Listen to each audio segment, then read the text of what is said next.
앞에 우리가 이제 그 재무 상태표에서는 우리가 유동자산과 유동부채를 이제 주로 기준으로 설명하고 있고, 그다음에 중요한 부분은 유동부채. 유동부채에 대해서 이제 많은 부분을 하려고 했습니다. 유동부채에서는 왜 유동부채냐면 차입금 같은 경우는 연장을 계속 하게 됩니다. 이런 거기 때문에 실제로 그 연장을 하려면 우리가 기업한테 무조건적인 영장 권리가 있어야지만 비유동부채로 볼 수 있고, 그렇지 않으면 우리가 그 유동 그 부채로 보는 겁니다. 그 다음에 이걸 판단할 때는 12월 31일 기준에 이때부터 무조건적인 권리가 있냐 없냐가 상당히 중요한 겁니다. 그때 우리가 이제 12월 31일 기준으로 보고하는 거기 때문에 보고 기간 기준으로 하는 겁니다. 그 다음에 이제 포괄 손익계산서 보겠습니다. 손익계산서는 우리가 이제 흔히 손익계산서라지만 이제 단기 손익이 있고, 크게 이제 기타 포괄 두 가지가 있어요. 단기 선손익, 기타 포괄 이렇게 있습니다. 총 요거 있고 요거 있습니다. 단기 손익. 단기 선손익, 기타 포괄 손익 있고, 요 두 개 합친 게 우리가 단기 포괄 손익 이렇게 이제 표현하고 있습니다. 그 다음에 이 표현하는 그 보고하는 양식은 그 단기 손익 아까 계속 말씀드렸지만 단기 손익 한 페이지, 그 다음에 기타 포괄 또 다른 한 페이지 이렇게 해서 이제 두 페이지로 보고할 수도 있고, 물론 양이 많으면 이게 이제 두 페이지, 3페이지 하는데, 그런 의미를 한 게 아니라 이제 구분해서 이제 보고하는 게 있고, 하나로 합쳐서 얘를 한 페이지로 하는 경우가 있어요. 근데 기타로 할 때는 우리가 이렇게 쪼갤 때는 단기 손익에서 출발하는 게 아닙니다. 그냥 기타만 따로 보고하는 거예요. 여기 보시면 별개의 손익계산서를 표시하는 경우, 포괄 손익을 표시하는 보고서에는 단기 손익 부분을 표시하지 않는다. 이렇게 따로따로 각자 나가는 겁니다. 그 다음에 이제 우리가 연결재무제표이기 때문에 지배와 비지배로 쪼개는 겁니다. 지배와 비지배는 맨 마지막에 배분하는 거예요. 그래서 우리가 실체 이론이기 때문에 실체 이론이기 때문에 단기 손익 기여는 지배나 비지배나 똑같이 하는 거예요. 근데 나눠가진 부분만 지배가 얼마냐, 비지배가 얼마냐, 이렇게 나눠 갖는 거예요. 이렇게. 그래서 실제로 지배, 비지배는 맨 마지막에 나눈 겁니다. 맨 마지막에. 얘네들은 약간 주석과 같은 개념이에요. 실제 우리가 이제 연결재무제표가 기본적으로 실체 이론이기 때문에, 얘네 전체가 지배와 비지배가 같이 경영을 하는, 이렇게 컨셉을 잡으시면 됩니다. 그래서 맨 마지막에 그래서 이제 배분 항목인 거예요. 배분 항목으로 표시를 하는 겁니다. 지배, 비지배, 지배 기업의 소유주, 이런 식으로 이제 포괄 손익도 마찬가지로 지배, 비지배 이런 식으로 하는 겁니다.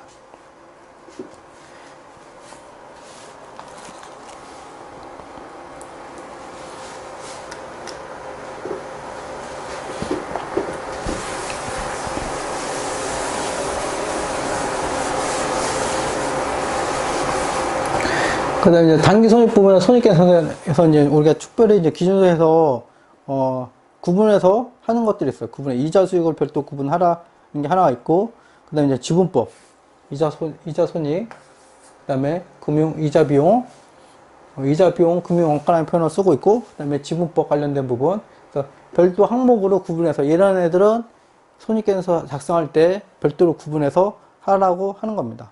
이것도 이제 반드시 하라는 건 아니고, 기본적으로 이제 이런 것들은 중요하다고 보는 거예요. 기본적으로 이런 것들은 중요하지 않겠니? 보는 거고, 그렇지만, 회사 입장에서는 중요하지 않을 수도 있죠. 그럴 때는 굳이 할 필요가 없는 겁니다.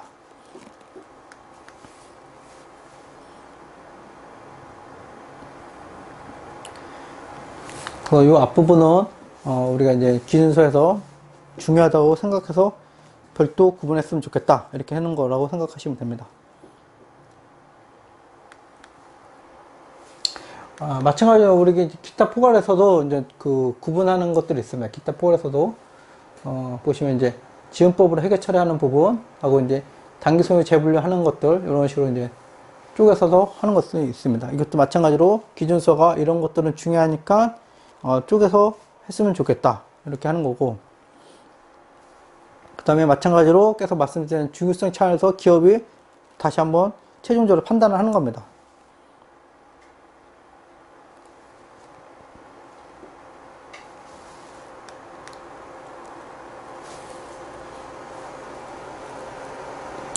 근데 기타 폭을 손익에서 이제 방법이 이제, 우리가 법인세 비용 쪽인데,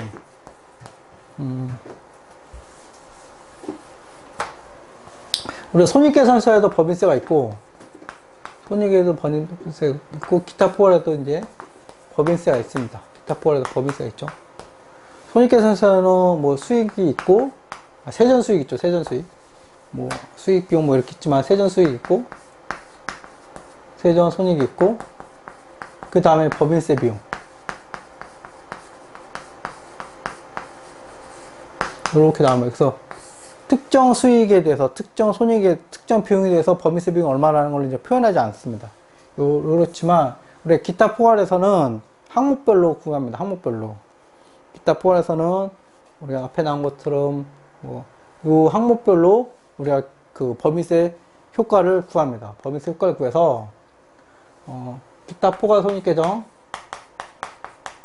기타 포괄 손익 계정이 세전으로 10,000원이다. 그러면,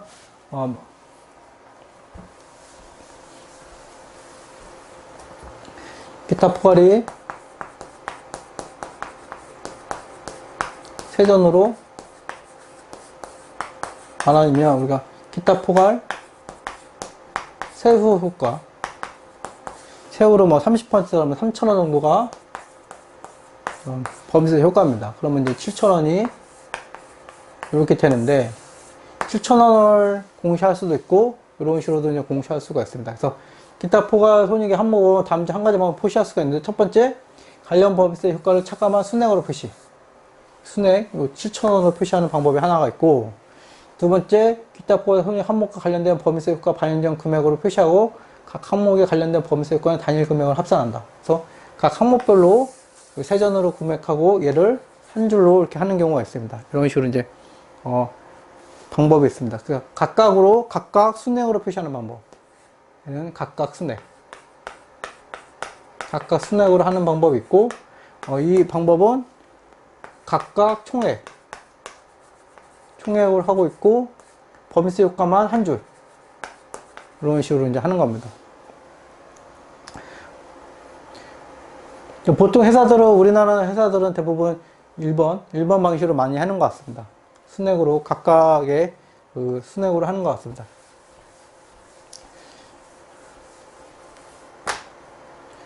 요것도 하나 알아두시면 좋습니다. 그래서 기타 포괄 손익 관련해서도 우리가 법인세 효과가 있는데, 그 기타 포괄 손익 관련해서는 각각 순액으로 표시하는 방법이 하나 있고, 또 하나의 방법은 세전 금액으로 포괄하고 법인세 효과는 한 줄로 합산하여 표시하는 경우가 있습니다. 보시면 이제 대안일을 선택하는 경우 법인세는 후속적으로 당기손익 부분으로 재분되는 부분과 재분류되지 않는 항목 간에 배분한다. 이런 게 있기 때문에 우리 기업 실무들은 이런 게 있어요. 어차피 2번을 선택했어요. 2번이 1번보다 작성하기 쉬운데 2번 했더니 이런 것도 우리가 또 배분하고 뭐 공시해야 되네. 그러면은 어차피 1번으로 이렇게 가는 거예요. 기업들은 이런 성향이 있습니다. 일반적으로 1번을 많이 한다. 각각 그 계정 과목별로 우리가 기타 포괄 손익 항목별로 순액으로 표시를 하는 경우가 일반적입니다. 그렇지만 우리가 세전으로 표시하고 그 법인세 효과를 그 각각의 항목에 대해서 한 줄로 표시할 수 있다. 그렇지만 그 한 줄에 대해서는 또 당기손익으로 재분류하는 부분과 재분류하지 않는 부분을 또 쪼개야 된다. 이런 식으로 이제 알고 계시면 됩니다. 이게 이제 여러분들이 처음 실제 실무 나가면 까다로울 수가 있습니다. 실제로.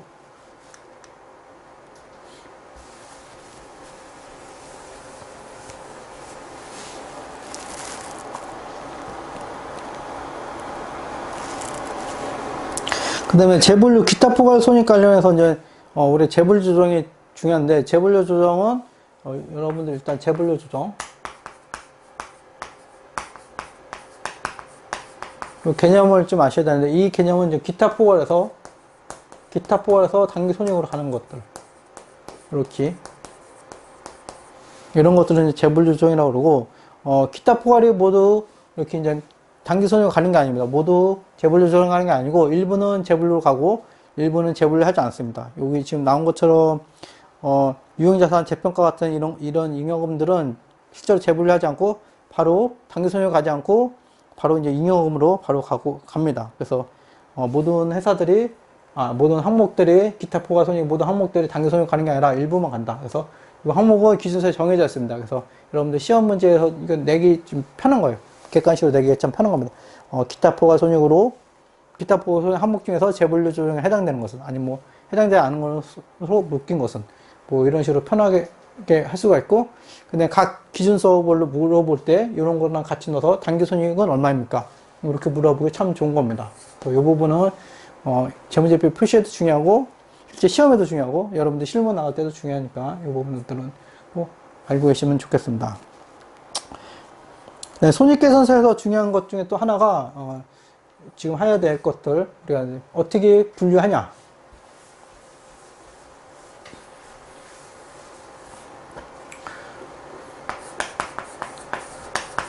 특히 이제 비용이죠, 비용의 분류법이죠, 비용 분류.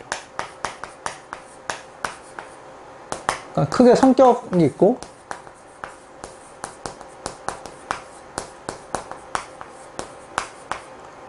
기능적 분류가 있어요, 기능적 분류. 기능적 분류 이렇게 크게 쪼개져 있습니다. 예를 들어서 이제 기업이 이제 보면, 급여가 이제 연구소에서도 발생하고 공장에서도 발생하고 여러 군데서 발생하죠. 관리비에서 발생하고 그러면 요 급여 얼마 이렇게 표현해주면 이 회사의 급여는 얼마라는 걸 바로 알 수가 있습니다. 이게 이제 성격별 분류예요. 우리는 급여가 얼마다. 급여가 만 원입니다. 이렇게 하는 게 성격별 분류인 거고, 그렇지만 요 급여를 기능별로 쪼갤 수가 있어요. 기능별로 급여 중에 일부는 우리가 재고자산 매출원가로 얼마? 매출원가로 2,000원 가고요. 그 다음에 개발비도 가잖아요. 개발비로도 뭐 1,000원 가고요. 네, 연구비로도 뭐 500원 가고요. 뭐 이런 식으로 이 기능별로 쪼갤 수가 있습니다. 이 급여를. 이런 식으로 표현하는 게 기능적 분류. 그 다음에 급여 하나로 표현하는 게 성격적 분류. 그래서 우리나라는 예전부터 기능적 분류를 많이 합니다.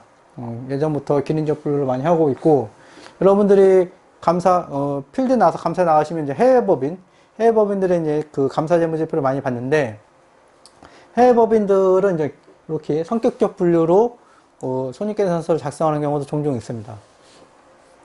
이 성격적 분류의 장점은 이 급여라는 항목을 알 수 있기 때문에 예측이 가능해요. 급여가 어느 정도 발생했고, 내년도 어느 정도 발생했고, 내년 예측이 가능하고, 그다음에 우리가 어떤 쪽에서 그 비용을 감소해야 될지, 절감해야 되는지도 잘 드러납니다. 어느 쪽에서 기업이 비교 가능성도 높죠. 그렇지만 이런 것들은 숨어 있기 때문에, 연구개발비가 진짜로 사람이 많아서 연구개발비가 많은 건지, 아니면 뭐 자본재가 많아서 연구개발을 하는 건지, 뭐 숨겨져 있기 때문에 이런 것들은 좀 성격이 떨어집니다. 그래서 실제로 여러분들한테 우리가 국내에서는 보통 기능적 분류로 많이 손익계산서 분류하고 있지만 회사 내부에서는 이 정보도 많이 보고 있습니다.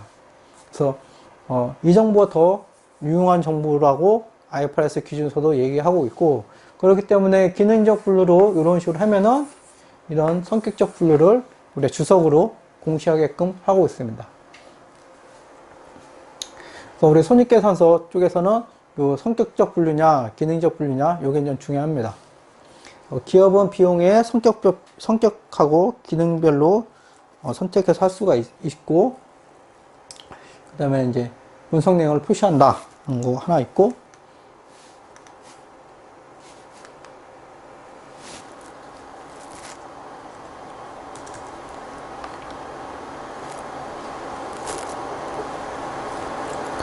첫 번째는 이제 그 성격적 분류고, 성격적 분류는 지금 제가 설명해 드린 것처럼 이렇게 감가상각비 얼마고요, 원재료 구매 얼마고요, 운송비 얼마고요, 종업원급여 얼마고요, 이런 식으로 표시를 하는 겁니다. 그래서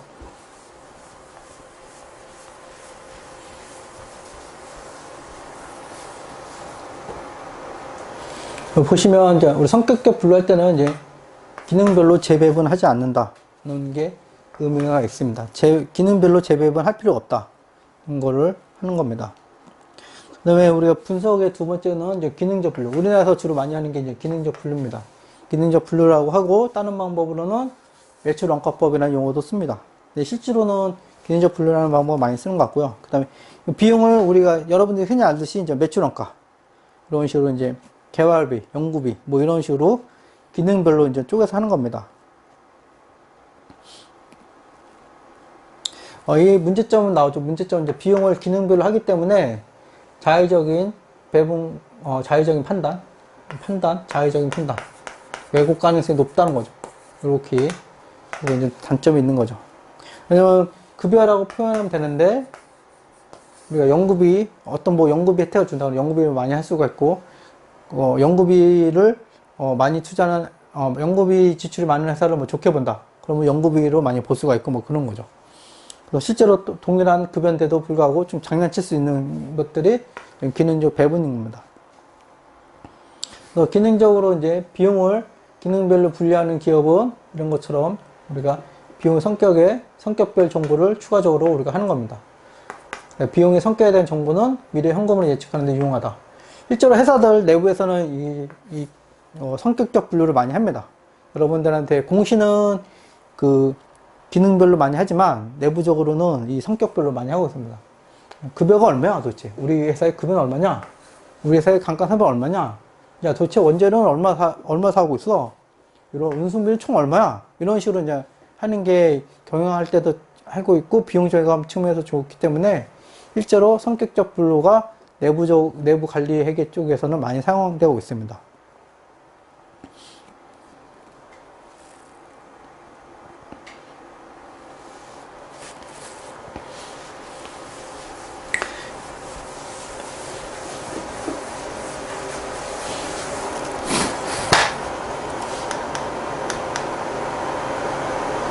그 다음 잠보변동표입니다.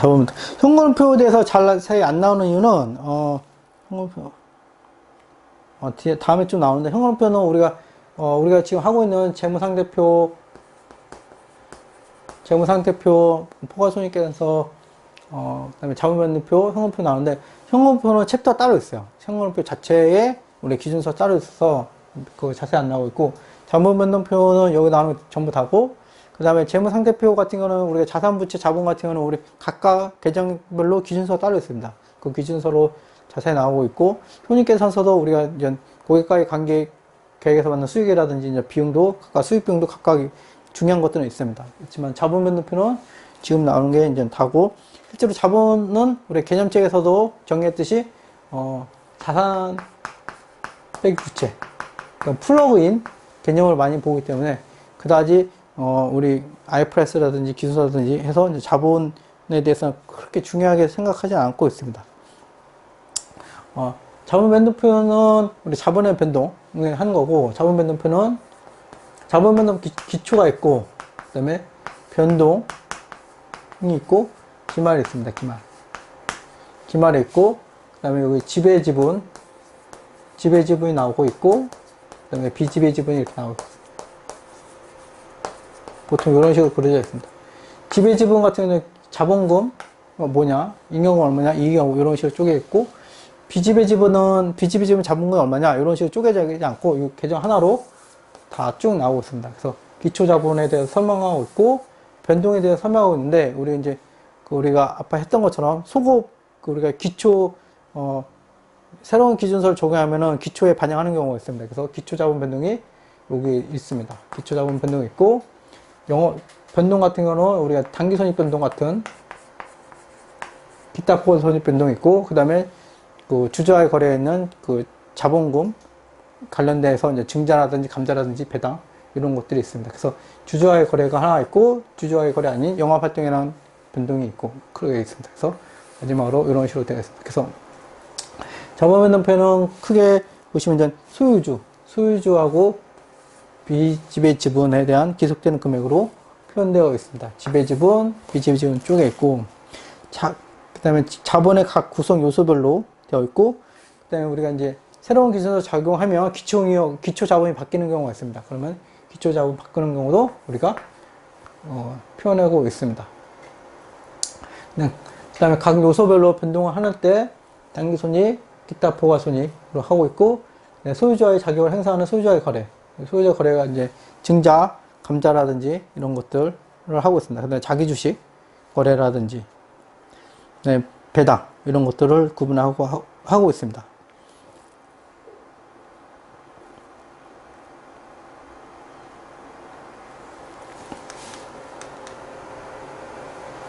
현금표는 앞에 말씀드린 것처럼 기준서가 따로 있습니다. 기준서 지금 나오시면 1007호라는 기준서가 따로 있어서 그쪽에서 자세히 한번 또 다룰 예정입니다. 그래서 실제로 오늘은 현금표는 하지 않고, 그 다음에 마지막으로 이제 우리 재무제표 표시 중에서 할 게 이제 우리 주석이 남았습니다.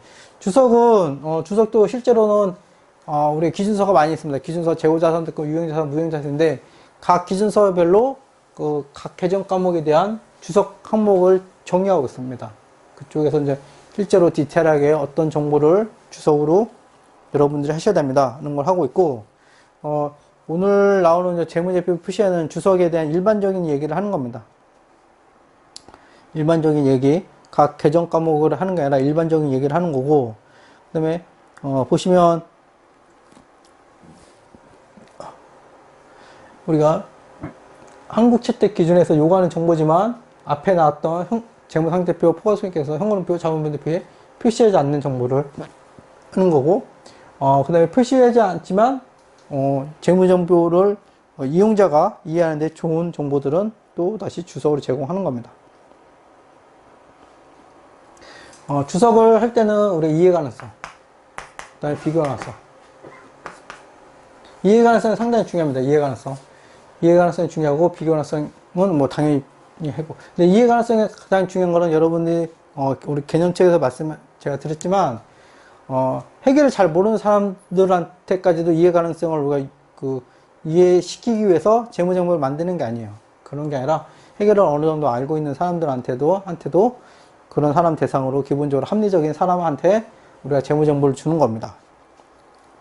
이 정도 좀 알고 계시면 될 것 같고.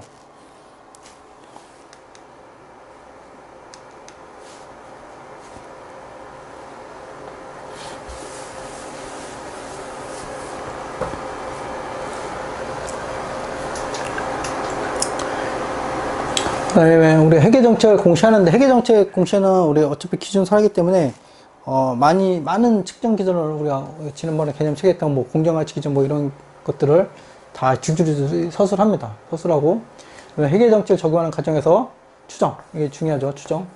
추정에 관련된 공시와는 별도로 재무제표에 인식되는 금액 가장 유의적인 영향을 미친 경영진이 내린 판단도 중요합니다. 그러니까 우리가 이거는 기준서가 아니라 기준서가 옵션이겠어요. 선택.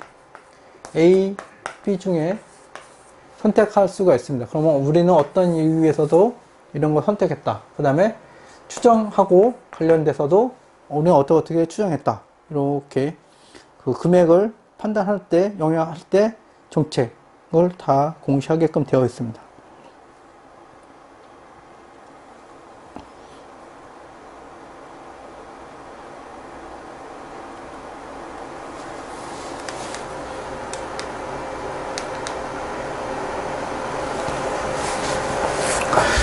근데 주석 관련해서는 시험에 좀 나올 만한 게, 우리 그 기준서에 재무제표 표시된 기준서, 1001호 재무제표 표시된 기준서 중에서 실제 IFRS 기준서는 아닌데, 우리나라 회계 기준에서 추가적으로, 우리나라에서 만든 기준서가 있습니다. 이렇게 이제 기준서 보시면 이렇게 이렇게 표시된 게 있는데, 이거는 이제 우리나라에서만 하는 겁니다. 그러니까 우리나라에서만 하는 게, 이격은 처분계산서하고 이제 영업이익.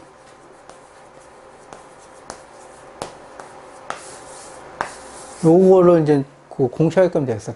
앞에서 좀 쭉 보셨지만 영업이익이라는 단어가 나오지 않았습니다. 영업이익. 그러니까 수입 비용을 이렇게 하고 기능별로 이렇게 하는 거지, 여기까지 영업이익, 여기부터는 뭐 영업이익이 아니다, 이런 식으로 되어 있지 않은데, 그러다 보니까 IFRS 초창기 때 이제 애널리스트라든지 여러 투자자들이, 채권단도 그렇고, 기업 평가하는데 좀 어렵다고 이제 많이 이제 아웃을 쳤습니다. 아웃을 쳐가지고, 영업이익을 별도로 이제 공시하도록 하게끔 되어 있고, 그다음에 IFRS 기준서 들어오면서 이제 기존에 우리 재무제표에서는 우리가 IFRS 이전에는 이익영은 처분계산서가 별도로 공시되고 있었는데, 이익영은 처분계산서가 빠졌습니다. 이익영 처분계산서 빠졌어요. 이익영은 처분계산서 빠지다 보니까 우리가 세무조정할 때 이런 것들이 이제 필요한데, 세무조정할 때 여러 가지 이유로 이익영 처분계산서가 필요하고, 다른 법에서도 이익영 처분계산서를 요구합니다. 그렇기 때문에 우리가 주석으로 이제 뺀 거예요. 그래서 우리나라 기준서에서는 특별하게 보충 정보로 이익금 처분계산서를 주소로 공개하게끔 되어 있고, 그 다음에 우리가 성격별로 분류하는 경우 잠깐만 영업이익을 또 구분하여 표시하는 경우가 있습니다. 보시면 이제 성격별로 구분하는 경우 영업수익에서 영업비용 차감한 영업이익, 그러니까 성격별로 구분하면 굳이 영업이익이라는 개념이 없는데 영업이익이라는 거를 우리가 이제 하게끔 되어 있어요. 그래서 기업은 수익에서 매출원가 이거는 이제 그 기능적 분류법이죠. 기능적 분류법에서도 영업이익을 구분하여 표시를 하고 있고, 성격법에서도 영업이익. 그러니까 단순히 그냥 쉽게 얘기해서 영업이익을 별도로 니네 표시해. 이렇게 한 겁니다. 영업이익. 그래서 요거는 IFRS에서는 실제로 영업이익하고 영업외 손익이 이런 개념이 없는데, 우리나라가 요 기준서에 문장을 추가하면서 IFRS 도입 전, 그러니까 똑같이 영업 손익, 그 다음에 영업의 손익, 이런 개념이 들어가게 된 거예요. 요거는 하나 좀 알고 계시면 될 것 같고. 실제로 이것들은 이제 우리가 손익계산서에 많이 이런 식으로 표시하고 있습니다.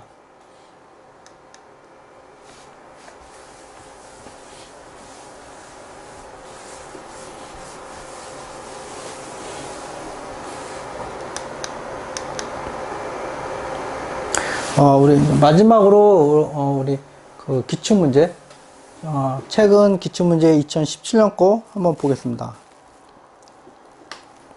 제가 처음에 이제 재무제표 표시 말씀드린 것처럼 우리 초창기 IFRS 2010년부터 뭐 15년 초창기는 시험 구조가 이제 기준서에 있는 문장 그대로 물어보는 개념 위주로 갖고, 최근 이제 17년부터는 이제 뜸해졌어요. 그러니까 과거에는 1년마다 나왔었는데 지금 뭐 2년마다 나오는 경우도 있고 3년마다 나오는 경우도 있고 자주 나오지 않습니다. 자주 나오지 않고, 그 다음에 더 중요한 게 많으니까 자주 나오지 않고, 그 다음에 이제 개념 체계하고 이렇게 이제 우리 기본 개념들, 개념 체계라든지 이런 것들을 합쳐서 나오는 경향들이 있습니다.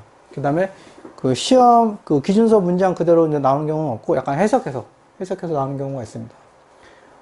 보시면 옳은 설명을 고르라고 그랬는데, 첫 번째, 현금은 자원에 대한 구매력을 통해서 기업의 효익을 제공함으로 자산의 정의에 만족한다. 이거는 뭐 특별한 게 없어요. 특별한 게 없고, 실제 수험장에서는 너무 당연한 말이 써 있어서 좀 당황스러울 수도 있을 것 같습니다. 현금은 당연히 자산의 정의를 만족하죠. 특별하게 뭐 일반적인, 여기는 그냥 자산의 정의예요. 자산의 정의. 현금은 자산의 정의를 만족한다. 재고자산은 자산의 정의를 만족한다. 이렇게 이제 다 모든 자산의 개념을 쓰면 됩니다. 그래서 이거는 이제 맞는 문장이고, 두 번째, 특정 항목이 자산 부채 또는 자본의 정의를 충족하기 위해서는 법률적 형식과 거래 실질, 경제 현실을 모두 만족시켜야 한다. 요거는 이제 개념책에서 우리가 이제 회계의 기본이 실질 우선입니다. 실질 우선. 형식을 따지지 않아요. 법률적 형식을 따지지 않습니다. 그래서 거래 실질과 경제 현실을 모두 만족시켜야 할 때 형식을 만족시키는 거 아닙니다. 형식으로 뭐 만족시키는 기준서도 있을 수는 있는데, 모두 만족시키는 특정 항목이 모두 만족시켜야 한다는 건 아니고, 이런 실질이 중요한 겁니다. 그래서 여기는 형식이 나왔기 때문에 틀린 겁니다. 그래서 여러분들이 이런 문장은 직접적인 문장이 없어서 헷갈릴 수가 있는데, 그 다음에 더군다나 이제 법률적이라는 단어가 있어서 더 헷갈릴 수가 있는데, 회계는 우리가 이제 실질입니다. 실질.